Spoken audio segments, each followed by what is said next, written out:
ეთერში რეგიონული სიახლეების დროა, ეთერშია თოქ-შოუ დედოფლის წყაროს საათი, მე კი ჟურნალისტი ილია მარყოფლიშვილი ვარ. თანადაფინანსების არეალი გაიზარდა დედოფლის წყაროს მუნიციპალიტეტის საკრებულოს გადაწყვეტილებით ამიერიდან გაცილებით მეტი დედოფლის წყაროელი პაციენტი ისარგებლებს სტაციონარული მკურნალობის თანადაფინანსების პრინციპით. ამ დრომდე არსებული სოციალური დახმარების დაფინანსების ან თანადაფინანსების წესი რაიონის ხელმძღვანელობას გარკვეულ შეზღუდვებს უწესებდა, ამიტომ დედოფლის წყაროს მუნიციპალიტეტის გამგეობამ და საკრებულომ მიიღო გადაწყვეტილება მოქალაქეების ჯანმრთელობის მდგომარეობაზე ზრუნვის მოტივით სოციალურ პაკეტში ცვლილებები შეეტანა. მანამდე ძირითადად ონკოლოგიური პაციენტების ოპერაციები ფინანსდებოდა, ამ გადაწყვეტილებამ კი არეალი უკვე გაზარდა. როგორც დედოფლის წყაროს მუნიციპალიტეტის გამგებელი ნიკოლოზ ჯანიაშვილი აღნიშნავს, ციტატა, პერიოდულად მოგმართავენ ხოლმე დედოფლის წყაროელები, რომელთაც ჯანმრთელობის თვალსაზრისით უამრავი პრობლემა აწუხებდათ. მიუხედავად იმისა, რომ საყოველთაო ჯანდაცვის ფარგლებში კოლოსალური თანხებია გამოყოფილი, თანადაფინანსების ნაწილში მაინც უხდებოდათ შესვლა მოსახლეობას. ახლა გეგმიურ ოპერაციებზე ყველგან შევალთ თანადაფინანსებაში, აღნიშნავს გამგებელი. ხოლო საკრებულოს თავმჯდომარე ზვიად ჯავახიშვილი კი ამბობს, რომ საკრებულოს თითოეული გადაწყვეტილება გამომდინარეობს მუნიციპალიტეტის შესაძლებლობებიდან. ვიმედოვნებ, რომ ჩვენს მიერ დამტკიცებული ცვლილება ბევრ ჩვენს თანამოქალაქეს დაეხმარება, აღნიშნავს დედოფლის წყაროს საკრებულოს თავმჯდომარე ზვიად ჯავახიშვილი. გასულ კვირას დედოფლის წყაროს რეგიონული განვითარების და ინფრასტრუქტურის მინისტრის მოადგილე ეკა სეფაშვილი სტუმრობდა, რომელმაც დედოფლის წყაროში მიმდინარე ახალი საავადმყოფოს მშენებლობის პროცესი მოინახულა. ნახოთ რეპორტაჟი. დედოფლის წყაროში ძველ ამორტიზირებულ საავადმყოფოს ახალი სტაციონარი ჩაანაცვლებს. საქართველოს რეგიონული განვითარებისა და ინფრასტრუქტურის სამინისტროს შპს სახელმწიფო სამშენებლო კომპანია დედოფლის წყაროში ახალ მრავალპროფილურ საავადმყოფოს აშენებს.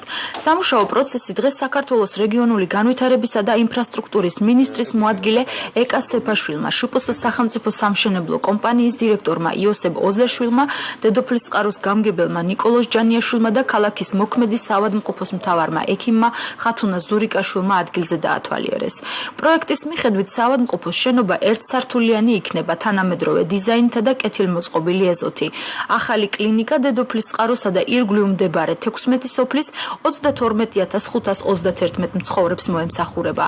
მრავალპროფილური სტაციონარი უახლოესი ტექნიკით აღიჭურება და პაციენტებს ყველა ტიპის სამედიცინო მომსახურებას გაუწევს. პროექტის სახელმწიფო და მუნიციპალური ბიუჯეტებიდან ფინანსდება და მისი ღირებულება 3,700,000 ლარია. ამ ეტაპზე მშენებლობაზე 24 ადამიანია დასაქმებული. მრავალპროფილური საავადმყოფოს მშენებლობა დედოფლის წყაროში 2014 წლის დეკემბერში დაიწყო და მიმდინარე წლის დეკემბერშივე დასრულდება. შენობა წლიწადში დამთავრებული იქნება და უახლესი ტექნიკით აღიჭურება და ეს ამ მხარის მოსახლეობისათვის დაახლოებით 32,000 კაცისათვის იქნება ძალიან მნიშვნელოვანი და მათ შეეძლებათ ადგილზევე უმაღლესი დონის სამედიცინო დახმარების მიღება. ეს საგნობად გააუმჯობესებს რეგიონის მდგომარეობას, გამოასწორებს იმ უთანასწორობას, რაც დღეს ამჟამად არის შექმნილი იმის. შენობა აშენებულია უკვე ფაქტიურად, მისი კარკასი უკვე დგას. გარეთ უკვე ინფრასტრუქტურაც ეწყობა. გარე კანალიზაცია მოწყობილია, მიმდინარეობს შენობაში შიდა სამუშაოები, ანუ ტიხრების დაყენება, ელექტროობის გაყვანა, ვენტილაციის სამუშაოები. დედოფლის წყაროში მიმდინარეობს ჩვენი მუნიციპალიტეტისთვის ძალიან მნიშვნელოვანი პროექტი, იმიტომ რომ ფაქტიურად წინა ხელისუფლების გადამკიდე ჩვენ დედოფლის წყარო საქართველოს უკიდურეს აღმოსავლეთით მდებარე უდიდესი მუნიციპალიტეტი დარჩა საავადმყოფოს და პოლიკლინიკის გარეშე და ჩვენი მოსახლეობა ვერ ახერხებდა ხარისხიანი სამედიცინო სერვისის მიღებას. ორგანიზაცია ქართული ოცნება ჯანმრთელი მომავალის ორგანიზებით გუშინ დედოფლის წყაროში კიდევ ერთი უფასო სამედიცინო დიაგნოსტიკის აქცია გაიმართა, სადაც 600-ზე მეტი პაციენტი იქნა გამოკვლეული და მათ უფასო დანიშნულებები მიეცათ. ნახოთ ჩვენი მორიგი რეპორტაჟი. თბილისის სახელმწიფო სამედიცინო უნივერსიტეტის პირველი საუნივერსიტეტო კლინიკის სამედიცინო პერსონალი ჩამოვედით დედოფლის წყაროში, რათა დავეხმაროთ ამ მოსახლეობას, აღმოუჩინოთ მათ სათანადო კვალიფიციური სამედიცინო უსაფრთხოება, მიმდინარეობს დიაგნოსტიკური კვლევები, მიმდინარეობს გასინჯვები, აბსოლუტურად უფასო და უსასყიდლოდ. ამდენად ვფიქრობთ, რომ ვეხმარებით ამ რაიონს ამ კუთხით. ორგანიზაცია ქართული ოცნება ჯანმრთელი მომავალი დედოფლის წყაროში მოსახლეობის თხოვნით ატარებს მესამე სახელმოქმედო აქციას.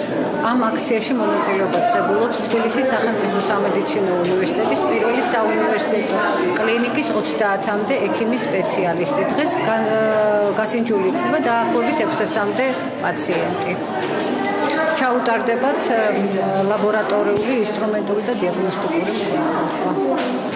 ჩვენ დედოფლის წყაროში უკვე მესამედ ვიმყოფებით მოსახლეობის თხოვნით და ეს აქცია კვლავ გაგრძელდება. ქართული ოცნების ეგიდით საქველმოქმედო აქცია.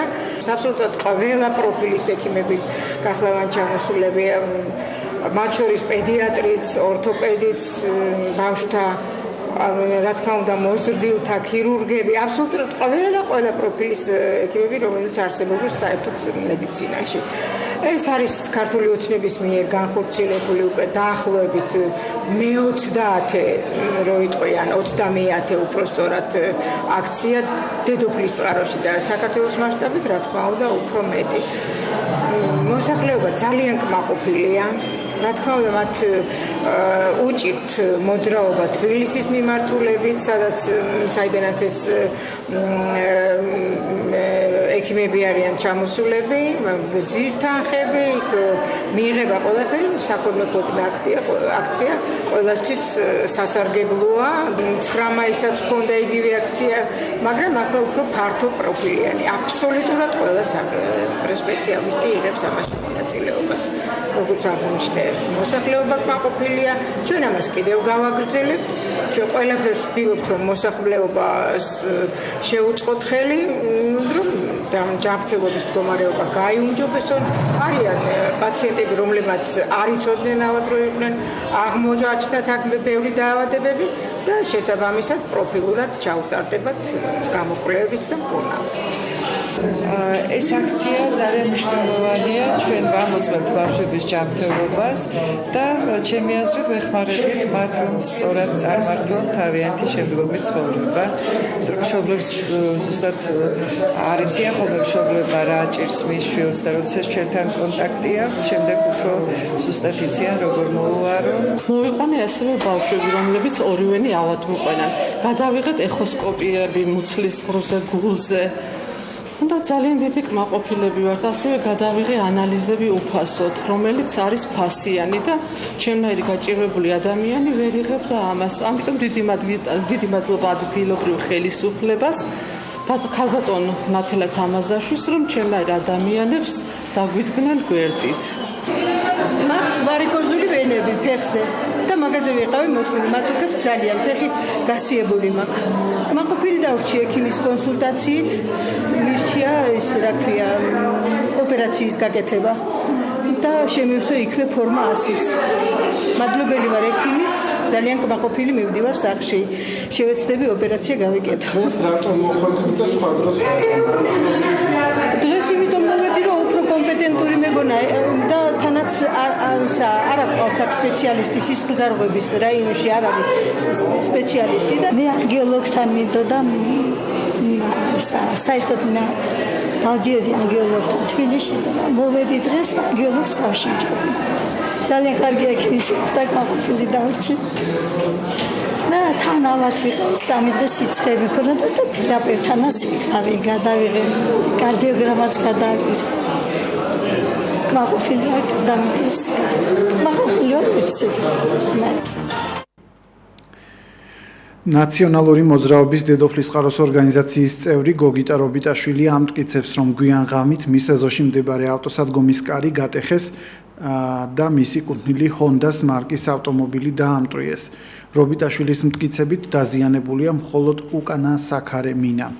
ოპოზიციონერი ამბობს, რომ ღამით მეზობელმა ხმა გაიგო, მაგრამ რკინიგზის მუშაობას მიაწერა და რეაგირება არ მოუხდენია. მისი თქმით, სხვა არაფერია დაზიანებული ან წაღებული. პოლიციამ დაადასტურა, რომ შემთხვევა ქურდობის მიზნით არ მომხდარა. რობიტაშვილის აზრით, ამ ქმედებით ქართული ოცნება დედოფლის წყაროში ცდილობს ზეწოლა განახორციელოს ნაციონალური მოძრაობის წევრებზე, მაგრამ ეს შემთხვევები მხოლოდ სტიმულის მომცემი იქნება მათთვის. მისი თქმით, შემთხვევის ადგილზე პოლიცია გამოძახებისთანავე მივიდა, დაზარალებული უკვე დაიკითხა და მიმდინარეობს ინციდენტის გამოძიება.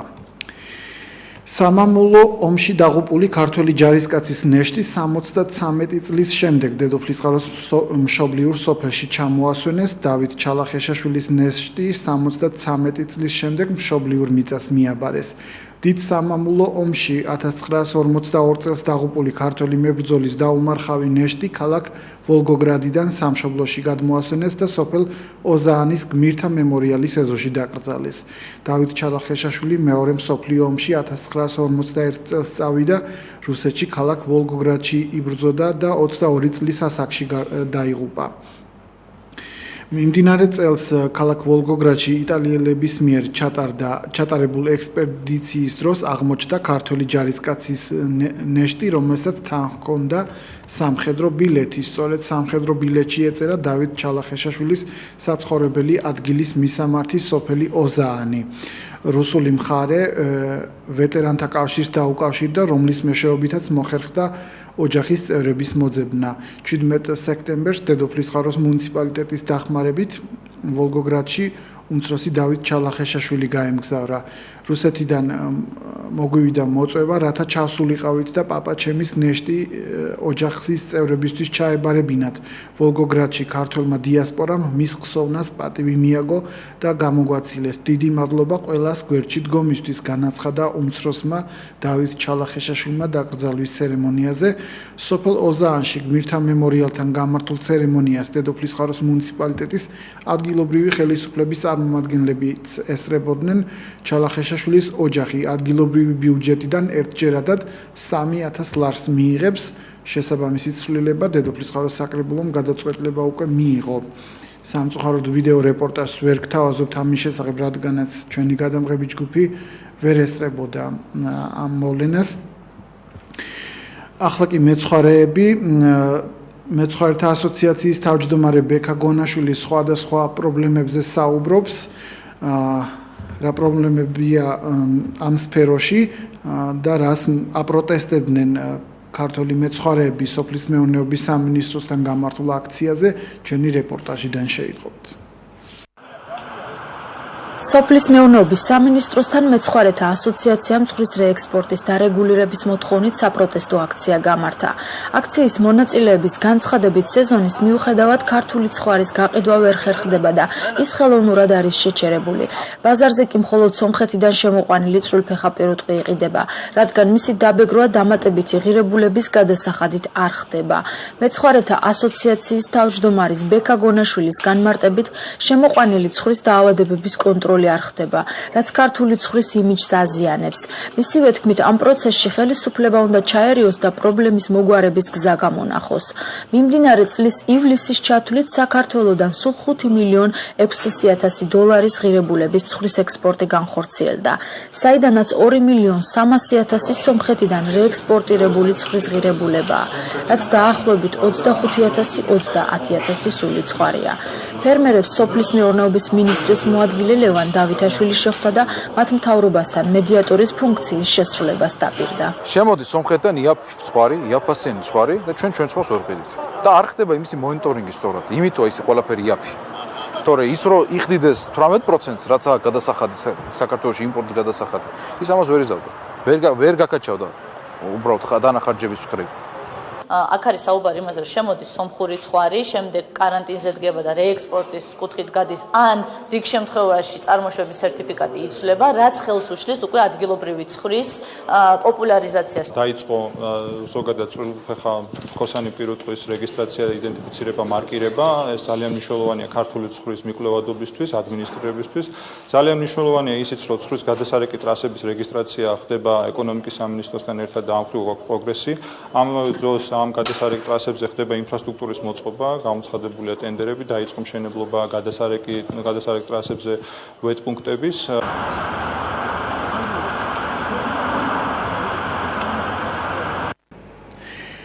გადასარეკი ტრასების შესახებ ჩვენ ერთ-ერთ წინა გადაცემაში უკვე საუბრობდით და ჩვენ გაუწყეთ, რომ საქართველოს 6 ქალაქში აშენდება ბიოუსაფრთხოების პუნქტები, სადაც ცხვრის გადარეკვის დროს მათი გაბანება მოხდება და სხვადასხვა სანიტარული წესები იქნება დაცული და უფრო ცხოველის ჯანმრთელობა იქნება უფრო მეტად შენარჩუნებული. ახლა სხვა თემების შესახებ კახეთში დაცული ტერიტორიების ადმინისტრაციის თანამშრომლებისთვის და რეინჯერებისთვის ტრენინგი გაიმართა, სადაც სხვადასხვა უნარჩვევები აიმაღლეს. ნახოთ ჩვენი მორიგი რეპორტაჟი ლაგოდეხიდან. დაცული ტერიტორიების თანამშრომლთათვის სასწავლო ტრენინგ კურსი გაიმართა. 40-მდე რეინჯერმა გაიარა სწავლება, რომლის თემაც იყო სამართალდარღვევები, მათი გამოვლენა და დარღვევებზე რეაგირება საქართველოს დაცულ ტერიტორიებზე. სწავლების პერიოდში რეინჯერებმა მიიღეს როგორც თეორიული ცოდნა, ასევე გამოიმუშავეს პრაქტიკული უნარჩვევები და ლაგოდეხის დაცულ ტერიტორიაზე მოახდინეს სამართალდარღვევათა გამოვლენის და აღკვეთის სიმულაცია. როგორც გარემოს დაცვის და ბუნებრივი რესურსების სამინისტროს წარმომადგენლები ჩვენთან საუბარში აცხადებენ, ეს ამ ტიპის პირველი ტრენინგ კურსია და შესაძლოა ის მომავალშიც გაგრძელდეს. პროექტის ფარგლებში გადამზადდა 40 რეინჯერი და მოიცვა 18 დაცულ ტერიტორიების ადმინისტრაცია, თითოეულ დაცულ ტერიტორიის ადმინისტრაციიდან 2-3 რეინჯერი შეირჩა, უფროსი რეინჯერები, რომელთაც საქმე აქვთ სამართალდარღვევებთან და შემდგომ უხდებათ სასამართლოს წინაშე წარდგენა. ტრენინგ კურსი, რომელშიც მონაწილეობდა 2 მნიშვნელოვანი ექსპერტი, მათ შორის 2 მოქმედი მოსამართლე, ჩატარდა პირველად მსგავსი ტრენინგ კურსი და იმედი გვაქვს, რომ გარკვეული პერიოდის შემდგომ სხვა თანამშრომლებს ექნებათ საშუალება კურსი გავიმეოროთ და გადამზადდნენ ამ კურსის ფარგლებში. დაცული ტერიტორიების თანამშრომელთა განცხადებით, ისინი არ არიან პროფესიონალი იურისტები და აქედან გამომდინარე მათთვის მსგავსი ტრენინგები ძალიან მნიშვნელოვანია. ბევრი იურიდიული საკითხი, რომელიც ჩვენ განვიხილეთ და რომელიც მათ წარმოგვიდგინეს, იყო ჩვენთვის სიახლე და მე ვფიქრობ, რომ აი ამ იურიდიული საკითხების განხილვა და დაყენება და შესწავლა ამ ტრენინგ კურსებზე ჩვენ პრაქტიკულად დაგვეხმარება ჩვენი უფლებამოსილების განხორციელებაში, ჩვენი მუშაობის პროცესში. ესეთი ტრენინგი საშუალებას გვაძლევს და ჩვენი პროფესიულ შესაძლებლობებთან და გავიუმჯობესებს სამართლებრივ სასამართლოში წარდგენის უნარჩვევები. ესეთი ფაქტიურად მინდა გითხრათ, მე 10 წელი ამ სისტემაში მუშაობ და ეს ტრენინგი არ ჩატარებულა. პრაქტიკულ საორჯიშოებში შედიოდა სასამართლო პროცესის სიმულაციაც, რომელსაც სააპელაციო სასამართლოს მოსამართლე შორენა ყაველაშვილი უძღვებოდა და სადაც რეინჯერები ცდილობდნენ მათ მიერ აღმოჩენილ სამართალდარღვევათა მტკიცებას და ეჭვმიტანილთათვის შესაბამისი სასჯელის დაკისრებას მოითხოვდნენ. დღეს გაიმართა იმიტირებული პროცესი ადმინისტრაციულ სამართალდარღვევასთან დაკავშირებით, იმიტირებული პროცესის გამართვამდე დაცული ტერიტორიების თანამშრომლებს ჩაუტარდათ ტრენინგი. ტრენინგი მოიცავდა როგორც თეორიულ კურსს, ასევე პრაქტიკულ მეცადინეობას. ამ ტრენინგში მონაწილეობდნენ ტრენინგი ჩატარდა როგორც მოქმედი მოსამართლეების მიერ, ასევე დაცული ტერიტორიების სააგენტოს თანამშრომლის მიერ. ქართველ რეინჯერთა ტრენინგ კურსმა კახეთში 2 დღეს გასტანა და ლაგოდეხის დაცული ტერიტორიის ადმინისტრაციის შენობაში მონაწილეთათვის სერტიფიკატების და სიმბოლური საჩუქრების გადაცემით დასრულდა. თქვენ უყურებთ ток-შოუ დედოფლის წყაროს საათს, მე ჟურნალისტი ილია მარტყოფლიშვილი ვარ და შეგახსენებთ, რომ ერთ-ერთ წინა გადაცემებში ჩვენ ასევე საუბრობდით, რომ ვაშლოვანის ნაკრძალი ერთადერთია, რომელსაც ახლახანს ევროპული დიპლომი მიენიჭა, ანუ ქართული დაცული ტერიტორიებიდან ევროპული დიპლომის მფლობელი მხოლოდ დაცული ტერიტორიების სააგენტო შემავალი დაცული ტერიტორიებიდან მხოლოდ ვაშლოვანის ნაკრძალი გახლავთ და ხვალ უნდა გაიმართოს. ყოველ შემთხვევაში ხვალ არის დაგეგმილი 11 საათზე ვაშლოვანის ადმინისტრაციის შენობაში. ხვალი გეგმება ამ ევროპული დიპლომის გადაცემის ცერემონია, რომელსაც უცხოელი სტუმრებიც დაესწრებიან და სავარაუდოდ მინისტრი გიგლა აგულაშვილიც უნდა დაესწროს ამ ცერემონიას. ჩვენ გავაშუქებთ ალბათ მომავალ გადაცემაში ამ ფაქტს და შეგახსენებთ, რომ მიმდინარე წლის 3 ივნისს ევროპის საბჭოს მინისტრთა კომიტეტის ხდომაზე მიღებული იქნა გადაწყვეტილება ევროპის საბჭოს განათლებაზე, კულტურაზე, სპორტზე, ახალგაზრდობასა და გარემოს დაცვაზე მოხსენებელი ჯგუფის გადაწყვეტილება ვაშლოვანის დაცული ტერიტორიებისთვის ევროპული დიპლომის გადაცემის შესახებ. დიპლომის მინიჭების შესახებ ინფორმაცია საქართველოს საგარეო საქმეთა სამინისტროშიც დაადასტურეს. ვაშლოვანის დაცული ტერიტორიების ევროპული დიპლომის კანდიდატად წარდგენა დაცული ტერიტორიების სააგენტოს მიერ 2004 წლის დასაწყისში მოხდა. აღნიშნული დიპლომი 5 წლის ვადით გაიცემა ევროპაში დაცულ ტერიტორიებზე, რომლებიც გამოირჩევიან სამეცნიერო, კულტურულ ან ესთეტიკური ღირებულებების თვალსაზრისით და წარმოადგენენ ბუნების საუკეთესო კონსერვაციის მაგალითს. საფრანგეთში ქალაქ სტრასბურგში დაცული ტერიტორიებისთვის ევროპული დიპლომის მინიჭების თაობაზე სამუშაო შეხვედრა 13 მარტს გაიმართა. მნიშვნელოვანია, რომ ევროპული დიპლომი ევროპული გამოცდილების მიღებასთან ერთად ხელს შეუწყობს საქართველოში ნაკრძალების დაცულობის ხარისხის მატებას, მათ საერთაშორისო დონეზე აღიარებას და პოპულარიზაციას. ევროპული დიპლომი ევროპული ქვეყნების 73 დაცულ ტერიტორიას აქვს მინიჭებული. ევროკავშირის ექსპერტები დედოფლის წყაროში გასული წლის ოქტომბერში იმყოფებოდნენ და მათ ნაკრძალის პოტენციალი ადგილზე შეისწავლეს და შესაბამისი მონაცემები საფრანგეთში ჩაიტანეს. ვაშლოვანის დაცული ტერიტორიების ადმინისტრაცია და დედოფლის წყაროს გამგებელი მიიჩნევენ, რომ ევროპული დიპლომის მინიჭების შემდეგ დედოფლის წყაროში ვიზიტორთა რიცხვი კიდევ უფრო გაიზრდება. ახლა სხვა თემები. სარწყავის წყლის პრობლემები დედოფლის წყაროში კვლავაც აქტუალურია. მთელ რიგი ვენახები და ნაკვეთების მორწყვა კვლავაც ვერ ხერხდება. ამისათვის მელიორაციის სხვადასხვა სისტემების აღდგენა იგეგმება. არხებთან ერთად ასევე მოძრავი მელიორაციის პროექტებიც ხორციელდება დედოფლის წყაროში. უკვე ცნობილია, რომ სხვადასხვა ქალაქში, კახეთის სხვადასხვა რაიონში ასევე არის მოძრავი მელიორაციის სადგურები, რომლებიც მოძრაობს და სხვადასხვა ადგილებში გადააქვთ და სხვადასხვა ნაკვეთებს თუ ვენახებს პერიოდულად რწყავენ. სწორედ ასეთი პროექტი განხორციელდა დედოფლის წყაროს საზღვრისპირა სოფლებში, რომელიც სოფლის მეურნეობის მინისტრმა ოთარ დანელიამ ადგილზე მოინახულა და პროცესს თვალყური მიადევნა საქართველოს მელიორაციის სისტემის ხელმძღვანელთან ერთად.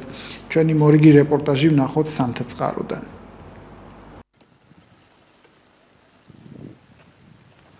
სოფლის მეურნეობის სამინისტრო და შპს საქართველოს მელიორაცია, სარწყავი და სადრენაჟის სისტემების მასშტაბურ სარეაბილიტაციო სამუშაოებს ახორციელებენ. მიმდინარე კაპიტალური სარეაბილიტაციო პროექტების პარალელურად წლევანდელი სარწყავის სეზონისათვის კომპანიამ აღადგინა მელიორაციაში არსებული ირიგაციის მეთოდი მობილური მელიორაცია. მობილური მელიორაცია გადასატანის სატუმბის სადგურების გამოყენებას გულისხმობს. მობილური მელიორაციის სამსახურის გახსნის შემდეგ მოირწყა 120 აბონენტის 200 ჰექტარი მიწის ფართობი. მობილური სატუმბის სადგურების გამოყენებით რწყვის პროცესს სოფლის მეურნეობის მინისტრი ოთარ დანელია და შპს საქართველოს მელიორაციის გენერალური დირექტორი ლევან დვალი დედოფლის წყაროს მუნიციპალიტეტის სოფელ სამთა წყაროში დაესწრნენ. მობილური მელიორაციის გამოყენებით შესაძლებელი გახდა ისეთი სასოფლო სამეურნეო ნაკვეთების წყლით უზრუნველყოფა, რომელთაც წყალის სატუმბი ინფრასტრუქტურის განუვითარებლობის გამო შეფერხებით მიეწოდებოდა. მობილური სატუმბის სადგურებით წყალს უზრუნველყოფა ხდება, აგრეთვე საირიგაციო სისტემებში წყალნაკლულობისა და სხვა გაუთვალისწინებელი შემთხვევების დროს. აღნიშნულ სამსახურში დღეისათვის 10 გადასატანის სატუმბის სადგური ირიცხება. სამომავლოდ იგეგმება მობილური მელიორაციის სამსახურის გაფართოება. აღნიშნული ტერიტორიები პრაქტიკულად აწეულები არ მორწყულა. თქვენ ხედავთ, რომ ჩვენ მობილური მელიორაციის საშუალებით, მობილური ტომბოების დახმარებით ვახერხებთ ამ ტერიტორიის წყალუზრუნველყოფას. ეს მხოლოდ დასაწყისია, ჩვენ კიდევ უფრო დიდი და მასშტაბური პროექტები გვაქვს დაგეგმილი. ჩვენ უკვე 10 მობილური სატუმბის სადგური გვაქვს, რომელიც ემსახურება ამ მომენტისთვის ძირითადად კახეთის რეგიონს, ძალიან მნიშვნელოვანია, ვფიქრობ კიდევ დამატებით მომდევნო წლისთვის 10 ასევე მიმდინარეობს არხების სარეაბილიტაციო სამუშაოები და ძალიან მასშტაბური შედეგი გვექნება უკვე მომავალ წლებში, მაგრამ უკვე მნიშვნელოვანია, რომ ჩვენ ეს წყალი მივიყვანეთ იქ, სადაც მესაყვანია. საქართველოს სოფლის მეურნეობის სამინისტროს მიერ მიმდინარე წელს მოხდა მასშტაბური პროექტების დაწყება დედოფლის წყაროს რაიონში. ეს კერძოდ ეხება სამთა წყაროს და ფიროსმანის მიმდებარე ტერიტორიას, სადაც გასარწყავდება 2000 ჰექტარი. მშენებლობა დაწყებულია უკვე აღნიშნული სატუმბის სადგურის მოსაწყობა, თუმცა მანამდე მელიორაციის მობილურმა სამსახურმა განახორციელა უკვე აქ 200 ჰექტარზე მეტი ტერიტორიის გასარწყავება მობილური ტუმბოების საშუალებით. ჩვენ დაგეგმილი გვაქვს მომავალი წლისთვის გავაორმაგოთ ამ მობილური გადასატანის სადგურების რაოდენობა. 15 წელია რომ არ მოგვიწია. დღეს აძლიერება ხალხი და მომავალში რა თქმა უნდა ორმაგი მოწვეული გვექნება. გლეხსაც არის აი სულიერების ჩამდგმელი, რასაც ქვია ლუკმაპურის მომტანი. მომავალ სიტუაციას ხარში დაგეძებიან. უმადურები ნახდად არ ვიცნობ.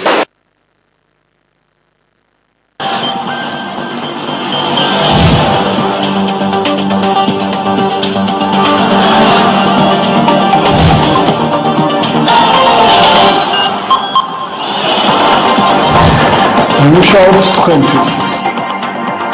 ჩვენ სვამთ კითხვებს, რომლებიც თქვენ გებადებათ. ამომწურავი ინფორმაცია კახეთის რეგიონიდან ობიექტივის ეთერში. ყოველ კვირას 17 საათსა და 30 წუთზე. დედოფლის წყაროს საათი მედია კავშირ ობიექტივის ეთერში.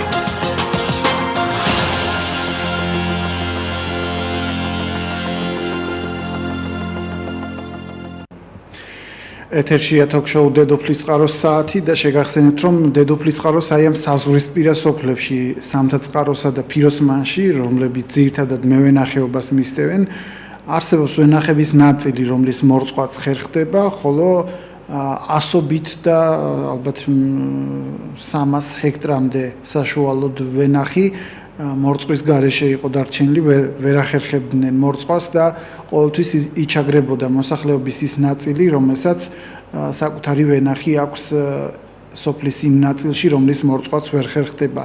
წლების განმავლობაში ის მევენახები, რომლებიც რწყავენ, კარგ მოსავალს იღებდნენ და იმავე თანასოფლელები, რომლებიც ვერ რწყავენ, ცუდ მოსავალს იღებდნენ და ეს რაღაც არათანაბარ გარემოს ქმნიდა ადგილობრივებში და სწორედ აი ამ სიტუაციის გამოსწორებას შეეცდება ეს მოძრავი მელიორაციის სისტემა, რომელიც უკვე იმ ვენახებს მორწყავს, სადაც წყალი მანამდე ვერ მიდიოდა და ასევე შეგახსენებთ, რომ იგეგმება იმ ასევე სარწყავი არხების რეაბილიტაციის პროექტიც, რაც ასე მტკივნეულია ადგილობრივი მოსახლეობისთვის. შეგახსენებთ ასევე, რომ ერთ-ერთ წინა გადაცემებში ჩვენ საუბრობდით, რომ სოფლის მეურნეობის სამინისტრო გეგმავს დალის მთის წყალსაცავის სარწყავად გამოყენებასაც. ეს პროექტი დამუშავების პროცესშია და ჩვენი გადაცემა თვალყურს მიადენებს ამ პროგრამას. 17 სექტემბერს დედოფლის წყაროს მხარეთმცოდნეობის მუზეუმში მუნიციპალიტეტის ზოგადსაგანმანათლებლო სკოლების ქართველი და ეროვნული უმცირესობების წარმომადგენელი მოსწავლეებისთვის ჩატარდა დედოფლის წყაროს სათემო ორგანიზაცია ხორნაბუჯის და კულტურულ ურთიერთობათა ცენტრი კავკასიური სახლის პროექტის დედოფლის წყარო ჩემი სოფელი ჩემი კუთხე დასკვნითი ღონისძიება. პროექტის ფარგლებში ზაფხულის განმავლობაში ნაყოფიერად იმუშავეს მხარეთმცოდნეობის მუზეუმთან არსებული ხელგარჯილობის წრის წევრებმა და შექმნეს სხვადასხვა ბოშური, აზერბაიჯანული, სომხური, ეროვნული თავისებურებების გამომხატველი თოჯინები, ჩაცმულობა, ნახატები, ეთნოგრაფიული ნივთები, ცეკვები, სიმღერები, საჭმელები და ლექსები. ეთნიკური უმცირესობების ღონისძიებას კავკასიური სახლიდანაც ესწრებოდნენ სტუმრები, ასევე სხვადასხვა ადგილობრივი წარმომადგენლები, ასე რომ როგორ ჩაიარა ეთნიკური უმცირესობებისთვის განკუთვნილმა პროექტმა, ნახოთ ჩვენი მორიგი რეპორტაჟი.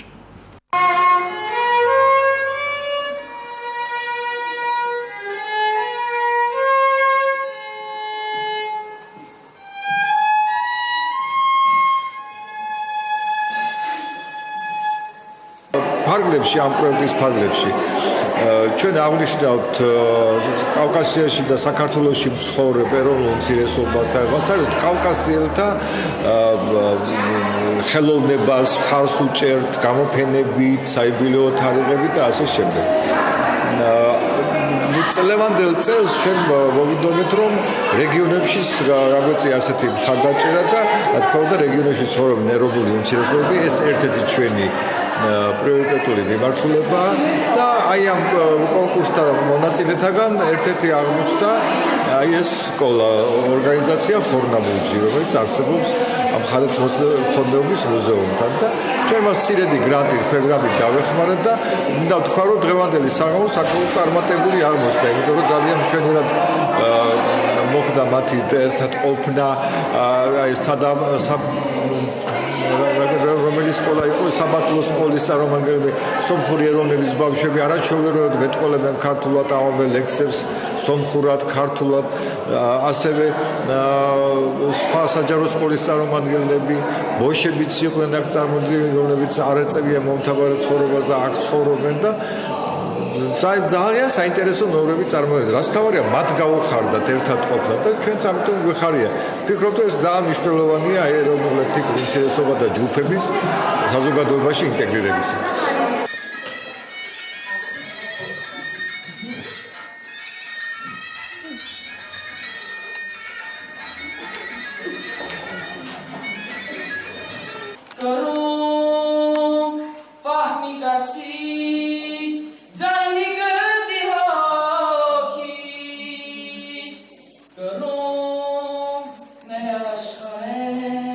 ჩვენი სოფელი არის სომხური სოფელი ძირითადად და ეროვნულ უმცირესობათა რომ ჩამოვედი დედოფლის წყაროში, შევიტყვი ამ პროექტის შესახებ და შემდეგ ჩავედი გავაცანი სკოლის დირექციას, გადავწყვიტეთ რომ მივიღო მონაწილეობა, რადგან თვითონ ჩვენი სოფელი არის ძალიან მრავალენოვანი, არიან თუშებიც, მთიულებიც, აჭარლებიც, ინგილოებიც, თათრებიც, სომხებიც და ეს ყველას კულტურა ერთად რო წარმოგვეჩინა, რატომღაც ვივარაუდე და ვიფიქრე რომ ძალიან მრავალფეროვანი და კარგი უნდა გამოსულიყო.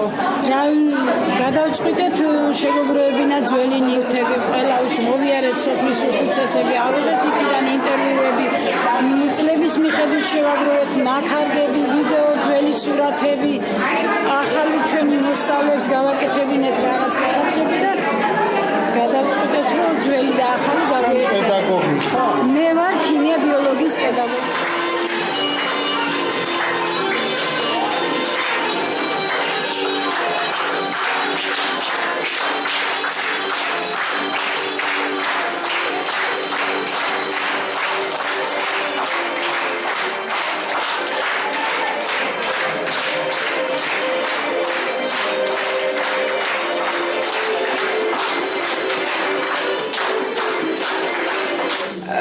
ჩვენ ცოტა სხვა იდეები გქონდა თავიდან, როდესაც ღონისძიება დავგეგმეთ, გვინდოდა რომ ამას უფრო მეტად ქონოდა კონკურსის სახე, მაგრამ თავიდანვე ვივარაუდეთ, რომ შეიძლებოდა ფლატ კონკურსი არ გამოსულიყო.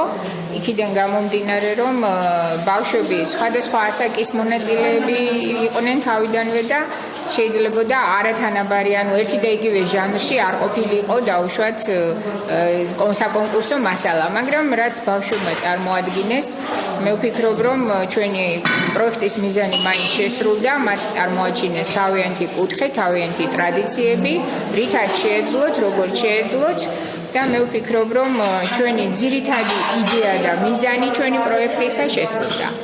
რა თქმა უნდა, რაღაც ღონისძიებები უკვე დაგეგმილი გვაქვს, გარკვეული საპროექტო წინადადებები უკვე გვაქვს შემუშავებული და ვაპირებთ სხვადასხვა დონორ ორგანიზაციაში წარდგენას, ასე რომ ბავშვებთან მუშაობასაც ვაპირებთ, რომ გავაგრძელოთ. ჩვენთვის ეს პირველი ღონისძიება იყო სასკოლო ასაკის ბავშვებთან მუშაობის და ამის შემდეგაც ალბათ გავაგრძელებთ ამ კუთხითაც მუშაობას.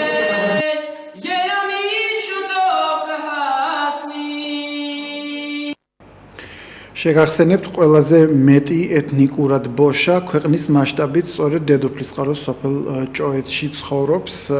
ასევე არის დედოფლისწყაროს უკიდურესი საზღვრისპირა სოფელი სააბათლო, აზერბაიჯანის საზღვართან, რომელიც თითქმის სომხებით არის დასახლებული.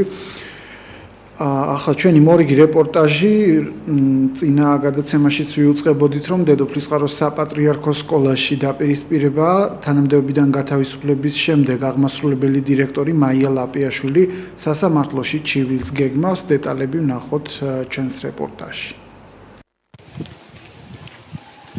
საპატრიარქოს მიერ დედოფლისწყაროში დაფუძნებული სკოლის აღმასრულებელი დირექტორი მაია ლაპიაშვილი თანამდებობიდან გათავისუფლდა.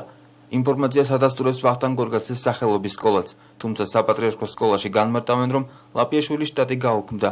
მათი თქმით, ყოფილ დირექტორს საათები შეუნარჩუნდა, თუმცა ხელშეკრულების გასაგრძელებლად ლაპიაშვილის სკოლაში აღარ მისულა. ვახტანგ გორგასლის სახელობის სკოლის დირექტორი ხორნაბუჯის და ჰერეთის ეპისკოპოსი დიმიტრი კაპანაძია, აღმასრულებელ დირექტორად კი თეას ხილყაძე დაინიშნა. ქიზიყიჯის ინფორმაციით, სხირტლაძე მარგვეთის და უბისის ეპარქიაში ხარაგაულის წმინდა ანდრია პირველწოდებულის სახელობის გიმნაზიის დირექტორის თანამდებობას იკავებდა.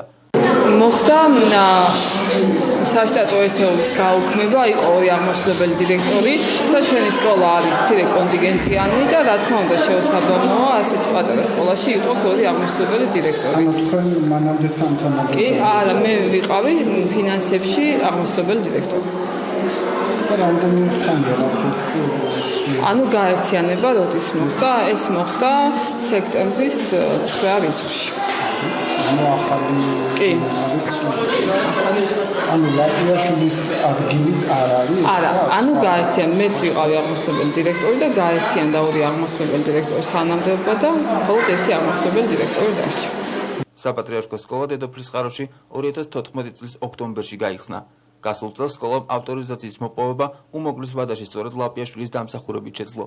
საპატრიარქოს ბიუჯეტიდან მისი წლიური დაფინანსება 140,000 ლარია. საკადრო ცვლილება უკავშირდება შტატის ლიკვიდაციას. სკოლას ყავდა ორი აღმასრულებელი დირექტორი, ერთი სასწავლო დარგში და მეორე ფინანსურ დარგში.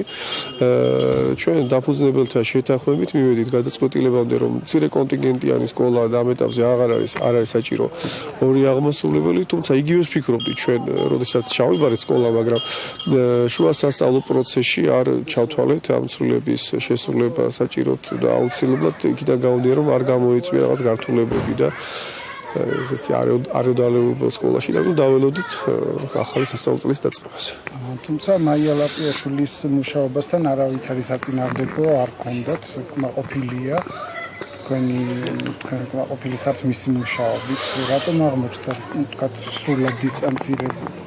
არა, იცით რა, დისტანცირებული არ აღმოჩნდა, ჩვენ ხალბატონი მაია გავათავისუფლეთ ხოლმე აღმასრულებელი დირექტორის ანდრობიდან ის როგორც დარჩება. რა თქმა უნდა, წრის ხელმძღვანელია, აქვს საათები, თუ მისი სურვილი იქნება, ის დარჩება სკოლაში პედაგოგად. ანუ ამ წუთას აგრძელებს პედაგოგად. ჯერჯერობით კი, ყველაფერი ესე თუ რამე არ შეიცვალა, ჩვენ ესეთი ის აქვს სკოლაში, რომ ყოველწლიურად პედაგოგებთან ვაფორმებთ ხელშეკრულებას, სამწუხაროდ ხალბატონი მაია ჯერ არ მობრძანდა ხელშეკრულების გასაფორმებლად. ველოდებით მის გადაწყვეტილებას. ყოველ შემთხვევაში სკოლის მხრიდან არანაირი პრობლემა არ იქნება სათავად ჩვენავისათვის. თუ თვითონ გამოთქვას თანამშრომლის სულს. თანამდებობიდან გადავისუფლებული აღმასრულებელი დირექტორი შეთავაზების მიუხედავად კომენტარის გაკეთებისგან თავს იკავებს. საუბრისას კი ამბობს, რომ სკოლაში სულ 3 საათს თავაზობდნენ, რის გამოც იქ დარჩენის აზრს ვეღარ ხედავს. მაია ლაპიაშვილი სასამართლოში ჩივილს აპირებს. მანამდე კი სკოლისგან ოფიციალურ პასუხს ელოდება, თუ რის საფუძველზე მოხდა მისი გათავისუფლება. მაია ლაპიაშვილმა მომხდარის შესახებ წერილობითი განცხადებაც გაავრცელა. მეუფე მელქისედეკი გადაიყვანეს ჩვენი ეპარქიიდან უბისისა და მარგვეთის ეპარქიაში, ხოლო იქაური მეუფე მოავლინეს ჩვენთან. რამდენიმე ხანში პატრიარქის ბრძანებით მეუფე დიმიტრი რამაზიკაპანაძე დაინიშნა სკოლის დირექტორად. მე აუხსენი, რომ მეუფის გადაწყვეტილებით ვიყავი პასუხისმგებელი სკოლაში მიმდინარე ყველა პროცესზე. ვიკითხე, ხომ არ შეიცვლებოდა რაიმე. მეუფემ განმიცხადა, რომ ყველა საქმიანობას ჯერჯერობით ისევ გავაგრძელებდი გარდა საკადრო საკითხებისა. მეუფე როგორც სკოლის ხელმძღვანელი კომუნიკაციაზე თავიდანვე არ გამოდიოდა, იყო ძალიან ოფიციალური, ტენდენციურად განწყობილი, იგნორირებას ახდენდა სკოლის ნებისმიერ წარმატებაზე. მასწავლებლების გაცნობის სურვილიც არ გასჩენია. დანიშვნიდან თვენახევრის შემდეგ მარტის დასაწყისში ვთხოვე გასცნობოდა პედაგოგებს. პირველივე შეხვედრაზე ყველა ძალიან დაეთრგუნა, რადგან დაუმსახურებელი კრიტიკის ქარცეცხლში გაატარა პედაგოგების მუშაობა და ასახელა კონკრეტული პიროვნებები, რომელთა მიმართაც გამოთქვამდა პრეტენზიებს. მომიწია პედაგოგების დაცვა და სერიოზულად დასაბუთება, რომ მისი წარმოდგენები იყო მცდარი. სკოლის შესახებ საზოგადოებაში დამკვიდრდა საუკეთესო აზრი. მოვიზიდეთ მოსწავლეთა მაქსიმალური რაოდენობა. მარტის ბოლოს მეუფემ სკოლაში მოიყვანა თავისი მეგობარი თიას ხირტლაძე და განგვიცხადა, რომ მისი ნდობით აღჭურვილი პირი იყო და ყველა საკითხი თიასათვის დაგვებარებინა. ამ დღიდან დაიწყო ჩემი შევიწროება. მეუფემ ჯერ ამიკრძალა მედიასთან განცხადებების გაკეთება, შემდეგ ჩამომართვა ბეჭედი, შემიმცირა ხელფასი, ამიკრძალა ბრძანებების გამოცემა. ხვდებოდი, რომ ეს იყო ნდობით აღჭურვილი პირის კაპრიზები, რადგანაც თუ რამეზე განაწყენდებოდა პატარა ბავშვით, მეორე დღეს მოჰყავდა მეუფე და მისი პირით ვღებულობდით საყვედურებს. ზაფხულში გააქტიურეს და გააფართოებს ინტრიგების ქსელი და წარმართეს კარგად დაგეგმილი მიზანმიმართული სქემა. ეწეოდნენ ჩემს დისკრედიტაციას, შედეგმაც არ დააყოვნა. 1 სექტემბერს მეუფემ დამიბარა და მითხრა, რომ აღარ ვჭირდებოდი, რადგანაც ჩემს ადგილზე თეა მოიაზრებოდა და სკოლას 2 დირექტორი ვერ ეყოლებოდა. იმითითა, რომ დამეწერა განცხადება, კითხვაზე ქონდა თუ არა ჩემს მუშაობასთან რაიმე პრეტენზია, მიპასუხა, რომ მადლიერია ჩემი, აღიარებს ჩემს კომპეტენტურობას, თუმცა არ ვჭირდები, რადგან თეას უნდა დირექტორობა, ჩემს მიმართ კი ერთადერთი პრეტენზია გამოხატა, რატომ ვიყავი სკოლაში სამოქალაქო განათლების გაკვეთილებზე, ტოლერანტობის სწავლების ტრენინგზე, რელიგიური უმცირესობების წარმომადგენლებთან ერთად. მან აღშფოთება გამოთქვა, რომ ტრენინგზე დასწრებით შეურაცხყოფა მივაყენეს საპატრიარქოს ინტერესებს და განრისხდა. იქიდან დაბრუნებულმა მიტევება, რატომ არ ვთხოვე. ცნობისათვის იმ ტრენინგების შემდეგ 3 თვე იყო გასული. მითხრა, რომ ჩემი ცხოვრება კარგად ქონია შესწავლილი და თუ არ დავწერდი განცხადება, შტატს გამიუქმებდა და გამიშვებდა. დაუსვი კითხვა, დავალება გაქვს თუ და გარკვეული წრისთვის ვარ მიუღებელი თქო? პასუხად მივიღე. ცოტ-ცოტა ყველაფერი. 10 დღეში კი მივიღე საფოსტო გზავნილით თანამდებობიდან გათავისუფლების ბრძანება. ვიშოვნა რკინის ქალამნები და მივდივარ სიმართლის საძებნელად. მაგრამ ამ სიბნელეში წინა გადაცემაშიც დავაფიქსირე ჩემი მოსაზრება, რომ არ მომწონს, როდესაც ადგილობრივი კადრების დაჩაგვრის ფონზე ხდება სხვა რაიონიდან ჩამოყვანილი კადრების დაწინაურება, თუმცა ამ შემთხვევაში არ გულისხმობ მაია ლაპიაშვილის შესაძლოა მისი წარსულის მიმართ არსებობდეს რაღაც კითხვები და ეს კითხვები ჩვენც როგორც ჟურნალისტებსაც გვაქვს. ახლა კი სასწავლო წელი ბოლო რეპორტაჟი, ახალი სასწავლო წელი დაიწყო და 174 პირველკლასელი დარეგისტრირდა დედოფლის წყაროში.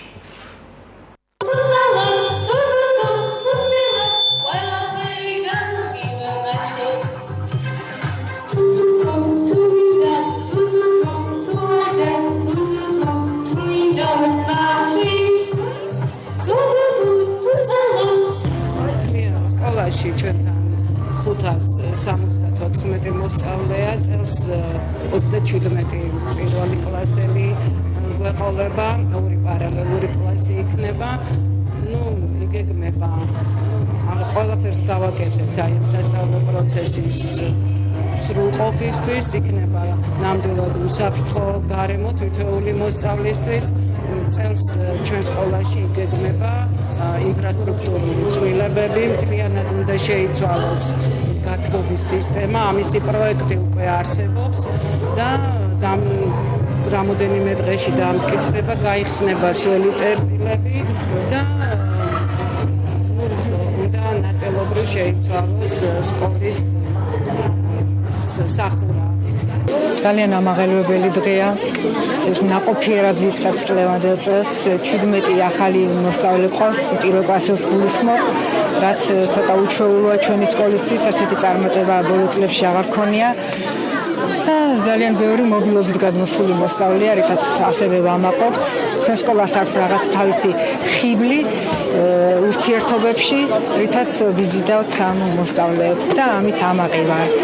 სხვა მხრივ მომზადებულები ვხვდებით პირველკლასელებს კომპიუტერები, წიგნები, არა მარტო პირველკლასელებს ყველა მოსწავლეს ჩვენ სკოლაში ისწავლის და როგორც მთელ საქართველოშია, ყველა უზრუნველყოფილი იქნება წიგნებით და მასწავლებლები მოტივირებულები არიან, მზადავართ შრომისათვის, აბიტურიენტების შედეგებით ძალიან კმაყოფილები ვართ. ესეთი წარმატება, ესეთი პატარა სკოლისთვის 200%-იანი გრანტი, 3 50%-იანი, 1 70%-იანი გრანტით და ფაქტიურად 13 მოსწავლე დარეგისტრირდა, 13 აბიტურიენტი და 12-მა ჩააბარა და მათგან 6-მა გრანტი აიღო. ასე რომ ვფიქრობ, რომ ძალიან დიდი წარმატებაა ეს ჩვენი სკოლისთვის. წელს ჩვენ სკოლაში არის 22 პირველ კლასელი. რუსულ სექტორზე 6 განცხადება იყო და სამწუხარო ჯერ შეძელით კლასის გახსნა. გვაქვს იმედი, რომ მოგვიმატებიან და აუცილებლად რუსული კლასიც გაიხსნება. ქართულში სუმთლიანად რუსულ-ქართული ერთად 22 მოსწავლეა. მათგან 6 ქონდა სრული რუსულ კლასში ყოფნის, მაგრამ მარტო 6 მოსწავლისთვის შეუძლებელია თაკეთ დამოუკიდებელი კლასის გახსნა და ფიქრობთ, რომ გამოჩნდებიან კიდევ და საკეთ დამოუკიდებელ კლასს გავხსნით რუსი მოსწავლეებისთვის, არაქართულენოვანი მოსწავლეებისთვის. ამ სასწავლო წელს ვიწყებთ 200 მოსწავლით. გავუშვით 27 კურსდამთავრებული და წელს მივიღებთ 12 პირველ კლასელი, ისე რომ 27 მოსწავლე დაგვაკლდა, მაგრამ სასწავლო წელს ვიწყებთ 7 წყნარ მოტივირებულ გარემოში.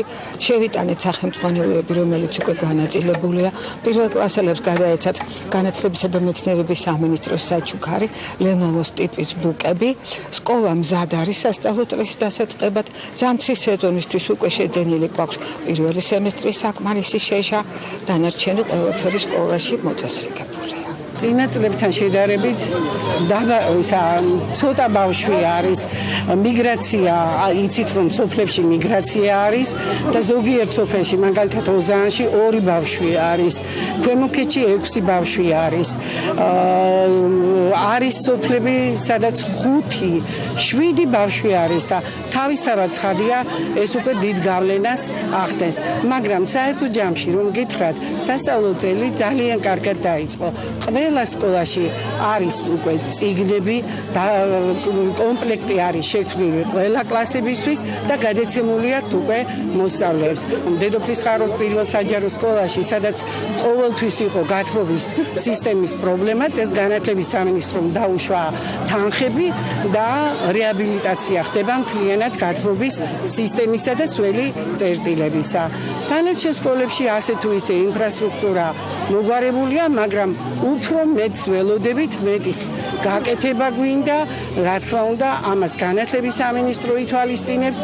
ყველა სკოლებში გაკეთებული არის ინკლუზიური განათლების საჭირო ოთახები, ანუ სპეციალური საგანმანათლებლო საჭიროების მქონე ბავშვებისათვის, ექიმის კაბინეტები, ექიმის ოთახები არის უკვე კი ზემო მაჩხაანის სკოლაში, არის სამრეკლო სკოლაში, დედოფლისწყაროს ნომერ 1 საჯარო სკოლაში და თანდისთან ყველა სკოლას მოიცავს აი ეს ექიმის კაბინეტი.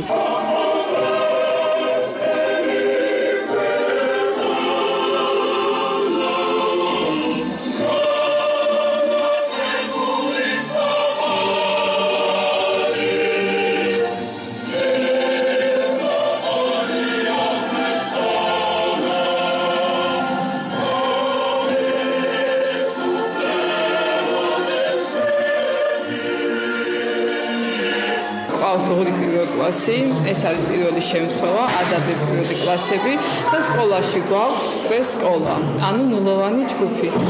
ამ ბავშვებს ჩვენ მოვამზადეთ პირველ კლასის შესასვლელად და ისინი მზად იქნებიან იმისათვის, რომ სწავლა გააგრძელონ უფრო შემართებით პირველ კლასში. კონტინგენტი გაიზარდა, წელს დაემატა 27 ბავშვი პირველ კლასში, 13 ბავშვი პრესკოლაში და გარდა ამისა გადმოვიდა 8 ბავშვი სხვა კლასებში. თუნდაც ის პოპულარულობა რაიონში სკოლისა და მოსწავლეთა დიდი ნაკადი მსურველებისა, რომელთაც უნდა ჩვენ სკოლაში სწავლა, ვფიქრობ, უკვე მიუთითებს იმ დადებით მხარეებზე, რაც ამ სკოლას აქვს. აქ ჩვეულებრივ საჯარო სკოლებთან განსხვავებით გაძლიერებულად ხდება უცხო ენების შესწავლა, მათემატიკის შესწავლა, გვაქვს ასევე შემეცნების წრე, გვაქვს გახანძილებული სწავლება, გვაქვს ნულოვანი ჯგუფი, ანუ პრესკოლა და რა ვიცი, ბევრ სიახლეს თავაზობთ. ის შევხვდით პირველ კლასელებს, მიულოცეთ სასწრაფო წლის დაწყება, ვნახეთ რა სიტუაცია იყო, ჩვენს გავიზიარეთ და მონაწილე გავხდით იმ საზეიმო განწყობისა, რომელიც შექმნილი იყო სკოლაში. ძალიან მიხარია, რომ სახელმწიფო კვლავ განაგრძობს ზრუნვას ჩვენს პატარა მეგობრებზე, ხალხზე, რომელმაც პირველად შეაღეს და სასწავლო ტაძრის კარები და მიუხსნეს მერხებ, დავათვალიერეთ სკოლა, საკმაოდ კარგი გარემოა და შექმნილია ყველაფერი საიმისოთ, რომ კარგ ადამიანებად და კარგ მოქალაქეებად ჩამოყალიბდნენ ჩვენი პატარა ბავშვები. მინდა ჩვენი მუნიციპალიტეტის ყველა სკოლას ბაღებს მიულოცოს სასწავლო წლის დაწყება. ხვალ მსოფლიოში ცოფის საერთაშორისო დღე აღინიშნება, ანუ 28 სექტემბერს არის ცოფის საერთაშორისო დღე და შეგახსენებთ, რომ დედოფლისწყაროს სოფელ სამრეკლოში ცოფის შემთხვევები გამოვლინდა ადგილობრივი მკვიდრის მსხვილფეხა პირუტყვს ლაბორატორიულად დაუდასტურდა ცოფი და სწორედ ამიტომ სოფელში სურსათის ეროვნული სააგენტოს გადაწყვეტილებით სოფელ სამრეკლოში ორთვიანი კარანტინი მოქმედებს, რაც ცალკეულ შეზღუდვებს ითვალისწინებს, თუმცა ჩვენ და გასაკვირად ამ სოფელში რძე და რძის პროდუქტები თავისუფლად იყიდება.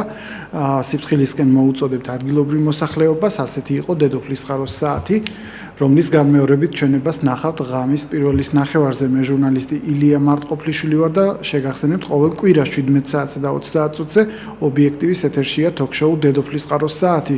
ჩვენ კი ერთმანეთს შევხვდებით სამშაბათს 13 საათსა და 30 წუთზე. დიდი მადლობა რომ გვიყურებთ და ენდობით ობიექტივს.